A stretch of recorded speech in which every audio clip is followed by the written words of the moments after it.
नमस्कार, आप देख रहे हैं सी न्यूज भारत और मैं हूं आपके साथ ज्योति अरोरा। इस खास खबर में आप सभी का स्वागत है। पेड़ पौधों का मानव जीवन में बड़ा ही महत्व है। ये हमें न सिर्फ ऑक्सीजन देते हैं बल्कि पर्यावरण के संतुलन में अपनी महत्वपूर्ण भूमिका निभाते हैं। अभी हाल में कोरोना महामारी के दौरान जब ऑक्सीजन की किल्लत आई थी, तब हर कोई वृक्षों व पेड़ पौधों के महत्व की बात कर रहा था। सही बात है, ये पेड़ पौधे मानव जीवन के साथ जीव जंतुओं के लिए वरदान है और धरती के गहने हैं।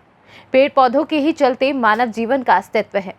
पर्यावरण की रक्षा एवं मानव जीवन की सुरक्षा को ध्यान में रखते हुए जरूरी है कि वृक्षों का कटान रोका जाए और वृहद स्तर पर वृक्षारोपण किया जाए। इसी क्रम में राजधानी लखनऊ में सौभाग्य फाउंडेशन की डायरेक्टर सिमी प्रजापति वृक्षारोपण को बढ़ावा देते हुए जगह जगह वृक्षारोपण कर रही हैं। अभी हाल में कोरोना महामारी में ऑक्सीजन की कमी से हुई मौतों से आहत सिमी प्रजापति लगातार जगह जगह वृक्षारोपण कर रही हैं ताकि हमारे वातावरण में ऑक्सीजन की कमी ना होने पावे। इसी क्रम में इंदिरा नगर सेक्टर 8 स्थित इस्माइलगंज के पार्कों में सौभाग्य फाउंडेशन की ओर से नीम, पीपल सहित आम, आंवला, बेल व अन्य प्रजातियों के पौधे लगाए गए। इस अवसर पर AKTU लखनऊ IIT की प्रोफेसर डॉक्टर अरुणिमा वर्मा भी मौजूद रहीं और उन्होंने भी वृक्षारोपण किया। आइए देखते हैं हमारे सी न्यूज संवाददाता उमेश विश्वकर्मा की यह खास रिपोर्ट। मानसून के आते ही आज आप देख सकते हैं कि सौभाग्य फाउंडेशन की ओर से इंदिरा नगर सेक्टर 8 के इस्माइलगंज 2 में वृक्षारोपण किया गया है। इस बारिश में आप देख सकते हैं कि डॉक्टर प्रोफेसर अरुणिमा वर्मा जी किस लगन के साथ पौधों का रोपण किया है और जो हमारे समाज के लिए एक अच्छा संदेश है। जी मैम, क्या कहना चाहती हैं इस वृक्षारोपण को लेकर? देखिए, मैं सिर्फ एक बात ये कहना चाहती हूँ कि पिछले 2 महीने में हम लोगों ने एक बहुत बड़ी महामारी का फेज 2 देखा, जिसमें बहुत बड़ा सैलाब आया। कई जाने गई जो कि ऑक्सीजन की कमी की वजह से ज़्यादातर जाने गई कि हम लोग सप्लाई नहीं कर पाए। तो मेरा ऐसा मानना है कि अगर हम इसको नेचुरल एनवायरनमेंट से ही अगर ऑक्सीजन पा जाते, मैंने कहीं पढ़ा था कि अगर आप नीम के पेड़ के नीचे सोएं तो आपको नेचुरली ऑक्सीजन मिलता है। बिल्कुल, नीम हो गया, पीपल हो गया, फिर आपके बैम्बू ट्री हो गई, ये सब नेचुरली ऑक्सीजन घर में भी अगर आप लगाते हैं तो ये आपको नेचुरल ऑक्सीजन देते हैं। तो बस इसी से थोड़ा सा प्रेरित होके पिछली बार भी मैंने लगाया था वृक्षारोपण, अपने कॉलेज में ही किया था और इस बार मैंने सोचा थोड़ा सा बाहर निकल के भी हम लगाएं। तो इसीलिए मेरा ये प्रयास है कि ऑक्सीजन की सप्लाई को थोड़े हद तक तो हम लोग पेड़ लगा के, थोड़े हद तक क्या ऑक्सीजन का स्रोत ही पेड़ पौधे ही पेड़ है, ये तो सभी जानते हैं। लेकिन ये होता है ना कि आप बहुत ज्यादा उसमें वो दिन भर तो बैठ नहीं सकते, लेकिन ये है कि वो अपना एनवायरनमेंट में लगा रहेगा तो देता रहेगा, वही चीज है। कहीं कहीं मैम ये आपदाएं हमें कुछ सिखाती हैं। बिल्कुल बिल्कुल सिखाती हैं। ये हर आपदा जो आती है, चाहे देश पे आए, चाहे समाज पे आए, चाहे कि इंडिविजुअल व्यक्ति पे आए, कुछ ना कुछ आपको पाठ पढ़ा के जाती है। जैसे कोरोना महामारी में हम लोगों ने सीखा कि कितना ज्यादा अगर आप स्वयं प्रिकॉशन ले लें तो आप इस महामारी को काफी हद तक रोक सकते हैं। बंद करना तो असंभव है क्योंकि ये एक महामारी है, लेकिन आप कोरोना महामारी ने जीने का नजरिया बदल दिया है। शायद हम अपनी पुरानी संस्कृति, रीति रिवाज सब पे अब आ चुके हैं। बिल्कुल, आप देखिए आयुर्वेद भी काफी हद तक आगे बढ़ गया है। पूरे विश्व में इसका वो हो रहा है। हम लोग जिस हिसाब से नमस्ते करते हैं उसका भी देखिए कितना हद तक सराहनीय हो रहा है कि ये बहुत अच्छी चीज है।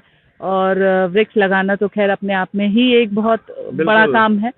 अगर हर साल हम लोग को इसी मौसम में लगाएं तो सबसे अच्छा होता है, क्योंकि बहुत जल्दी वृक्ष बढ़ते भी हैं। जैसे सोच हर व्यक्ति को रहना चाहिए कि कम से कम हर व्यक्ति एक वृक्ष ही लगा दे तो शायद जो हम लोग अभी इस महामारी का दंश झेले हैं, जिसमें एक बहुत बड़ी समस्या ऑक्सीजन की सामने आई थी और शायद इस ऑक्सीजन की वजह से कितनी जानें चली गई और लोग सब कुछ रहते हुए कुछ नहीं कर पाए। मैम बिल्कुल, ये तो हम लोग को पहली बार महसूस हुआ कि हम लोग कितने असहाय हैं। जी।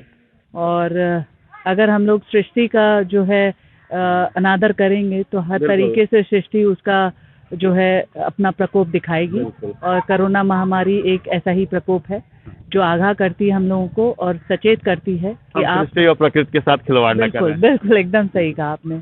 और हमें बहुत खेद है कि कोरोना महामारी में जितने लोगों की जान गई है और हम लोग ऐसे में ज़्यादा कुछ वो नहीं कर पा रहे हैं, क्योंकि लेकिन कोशिश यही है कि और जाने ना जाए। इस समय सौभाग्य फाउंडेशन की अध्यक्ष सिमी प्रजापति जी हमारे साथ हैं।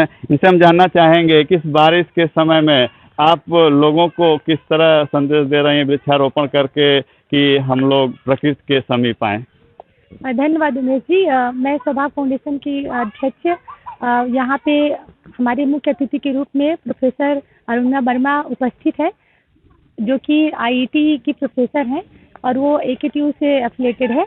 मैंने उन्हें अतिथि के रूप में यहाँ पे बुलाया था और मैं चाहती हूँ कि जिस तरह हमेशा हर साल हम विश्व पर्यावरण दिवस से वृक्षारोपण करते थे, तो उसी तरह से जो हमारी चयन है इस वर्ष भी कोरोना काल में अधूरी न रह जाए, तो उस चयन को पूरा करने के लिए मैंने यहाँ पे इस्माइलगंज 2 में पार्क है, वहाँ पे वृक्षारोपण का कार्यक्रम किया है।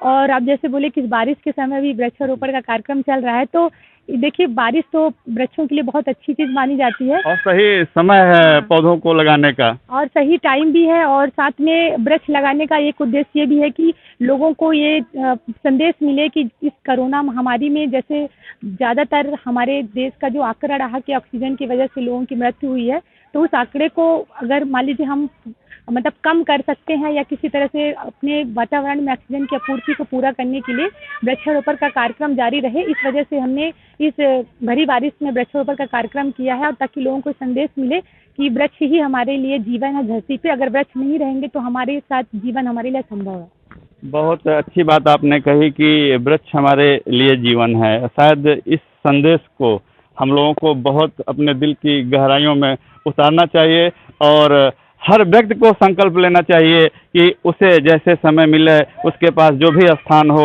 वहाँ एक पौधा जरूर लगाए।